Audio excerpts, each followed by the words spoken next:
Kərbəlayı Oruc, uşaqları otayasında niye gizlədirsən, hə?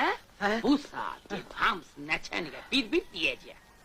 Aa, deməli dilbir olmusunuz. Öz oğlanlarınızı gizlədirsiniz. Mənim uşağımı saldatlığa apartdılar, hə?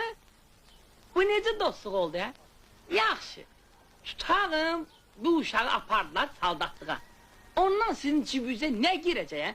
Yoxsa döşünüzə medal atacaqlar, hə?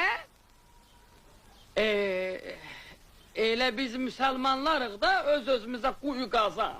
Kərbəlayı bədə, sən nə danışırsan? Hansı həpənd istər ki, sənin uşağını salda taparsın? Gətir uşağı bura tez gizlədək. Gəl baba. Ha Kərbəlayı, gizlət uşağı. Keç, Gel yaşa bala, gel. keç. Əhməkdə gözün olsun. Ha kişilər, gəlin gedək görək başımıza nə iş gəlir. Ha, gedək. Yaxşı gizlətdi, daha onları burada tapan olmaz. Ay uşaq, ay uşaq, Nəbadə səsiniz çıxsın ha. Bildiniz?